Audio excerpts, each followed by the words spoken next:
सबसे पहले आप सभी को मेरा प्यार भरा नमस्ते। मेरा नाम है प्रियंका तिवारी और आप सभी का स्वागत है मेरे यूट्यूब चैनल पे। आज का ब्लॉग काफ़ी इंटरेस्टिंग होने वाला है क्योंकि आज मैं आपको दिखाऊंगी अपना रसोई घर, वो भी लकड़ी वाला रसोई घर, मतलब जहां हम आग जलाते हैं। पिछली बार जब मैंने एक खान पान वाली वीडियो बनाई थी तो आपने उसमें मेरा गैस वाला किचन देखा होगा, क्योंकि पहाड़ों में ऐसा अक्सर होता है कि गैस वाला किचन दूसरा रहता है और आग जलाने वाला किचन दूसरा रहता है।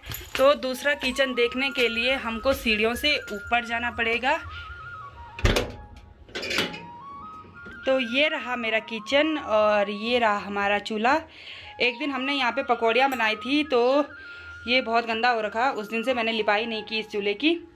और काफ़ी बड़ा है, टिन सेट बना रखा है ऊपर छत पे। इसको गढ़वाली में घोषल बोलते हैं, मतलब सिंक समझ लो आप। अगर इस चूल्हे पे कुछ बनाना है तो एक बार इसकी लिपाई करनी पड़ेगी और लिपाई हम करेंगे मिट्टी से, और उसमें कुछ और भी चाहिए होगा। उसके लिए हमको जाना पड़ेगा गौशाला। तो आप सोच रहे होंगे कि गौशाला से क्या चीज लानी है, तो चलिए मेरे साथ गौशाला। मैं अपनी गौशाला नहीं जाऊंगी, मैं जाऊंगी लोगों की गौशाला में, और मुझे ढूंढना है कि किसकी गौशाला में गाय होगी या बाछी होगी, मतलब उसका बच्चा।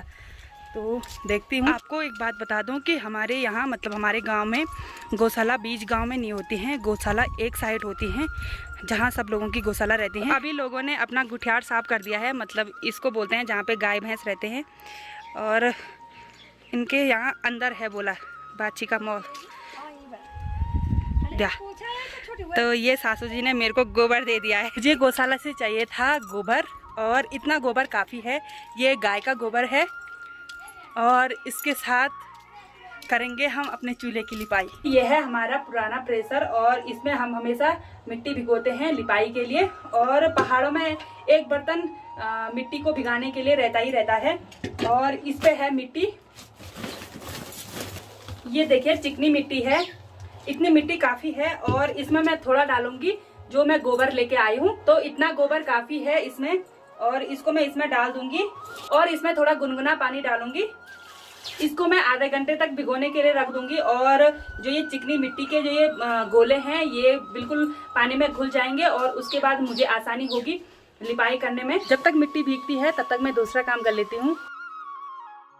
तो ये है धान, और ये मेरी मम्मी ने मुझे दिया था, क्योंकि यहाँ हमारे गांव त्रियुगी नाड़ में धान नहीं होता है, इसको गढ़वाली में सट्टी बोलते हैं। तो इसको मैं धूप में सुखाने के लिए रखूंगी और शाम को मैं इसको कूटूंगी।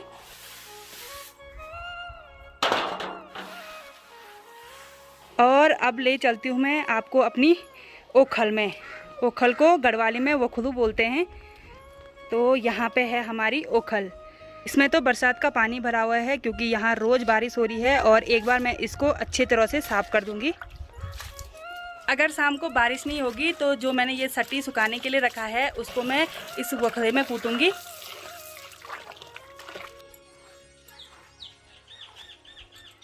ये जो ओखल है इसकी मैंने अच्छे से सफाई कर दी है। जो ये वखलू बन रखा है वो पत्थर पे बन रखा है, और यह बहुत बड़ा पत्थर है क्योंकि ये ज़मीन में गाड़ा हुआ है हमने, और ऊपर से सीमेंट लगा के अच्छे से कर रखा है। आप सोच रहे होंगे कि एक तरफ से तो मिट्टी भिगोने के लिए रख रही है और दूसरी तरफ से धान को धूप में सुखाने के लिए रख रही है, और अपने वखलू जो उरख्याली है उसको साफ कर रही है।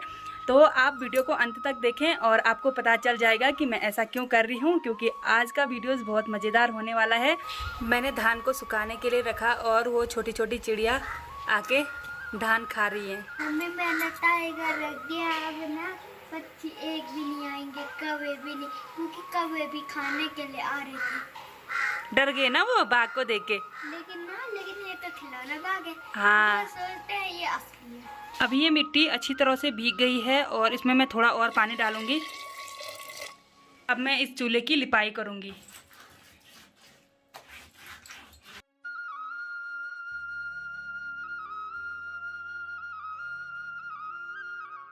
अभी मैंने इस चूल्हे की लिपाई कर दी है और शाम तक ये सूख कर तैयार हो जाएगा और फिर आग जलाने में आसानी होगी। अभी शाम के 5 बज रहे हैं और आज मौसम ने मेरा साथ दिया है क्योंकि बारिश नहीं हुई है। तो अब मैं कूटती हूँ धान को। ये रहा धान, और इस धान को मैं इस वखलों में कूटूँगी, और जिससे मैं कूटूँगी वो रहा ये। इसको गढ़वाली में गंजलू बोलते हैं और ये लकड़ी का बना होता है। और इसके लिए एक और चीज़ चाहिए होती है, वो है ये, इसको गढ़वाली में छटनू बोलते हैं। और हमारे मायके साइड तो ये रिंगाल का बना होता है, पर किसी किसी का यहाँ ऐसे भी होता है। ये पुरानी बाल्टी का बना होता है। इसको ऐसे रखते हैं कि जिससे धान इधर उधर ना गिरे।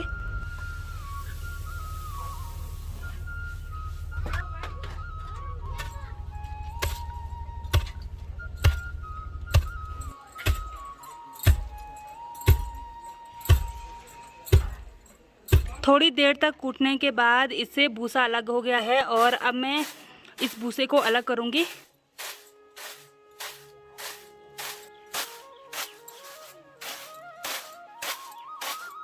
इसमें से इतना भूसा अलग हो गया है और इतने चावल अलग हो गए हैं और इन चावलों में अभी धान दिखाई दे रहा है, तो इसको मैं फिर से कूटूंगी। इसको मैंने दोबारा कूटा और इससे देखो वो धान जो दिखाई दे रहा था वो अलग हो गया और अब ये चावल दिखने लग गए। इनसे मैं एक बार फिर से भूसा अलग करूंगी। ये देखो चावल बिल्कुल साफ हो गए हैं और अब इसमें धान नहीं दिखाई दे रहा है।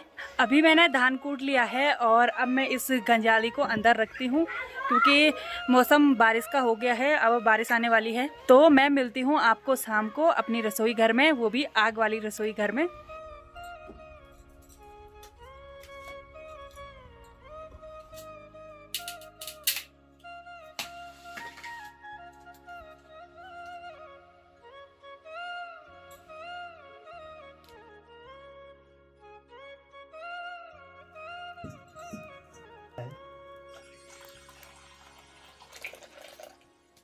मैंने 2 घंटे पहले ये चावल भिगोने के लिए रखे थे और अच्छे से भीग के तैयार हो गए हैं खीर बनाने के लिए और दूध उबल गया है और अब मैं इसमें डालूंगी।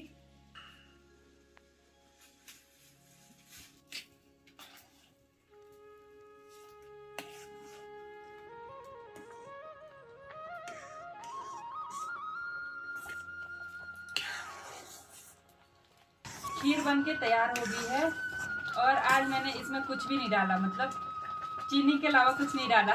सादी खीर बन गई। खीर तो बनके तैयार हो गई है, पर आज मेरे हस्बैंड और मेरा बेटा घर में नहीं है और आज हमारे घर में हैं 2 मेहमान। एक अनूप सेमवाल जी और दूसरा कैमरे पे है पहाड़ी बाइकर। यहाँ बहुत ठंडा हो रहा है। थोड़ा सा इस खीर को चूल्हे में रखूंगी क्योंकि जिस अग्नि ने ये पकाया उसके लिए है ये, और बिना पानी के नहीं देते हैं। इस खीर को हम यहाँ पे नहीं खाएंगे, इस खीर को हम नीचे वाले किचन में खाएंगे क्योंकि यहाँ पे बर्तन वगैरह है नहीं, सब मैंने नीचे शिफ्ट कर रखे हैं। तो कैसी लगी आपको वीडियो कमेंट सेक्शन में कमेंट करके जरूर बताइए। और अगर आप ऐसी वीडियोस देखना चाहते हैं तो मेरे चैनल प्रियंका योगी तिवारी को सब्सक्राइब करिए। मैं प्रियंका योगी तिवारी मिलती हूँ आपको अपनी अगली नई वीडियो में। तब तक के लिए जय देवभूमि उत्तराखंड।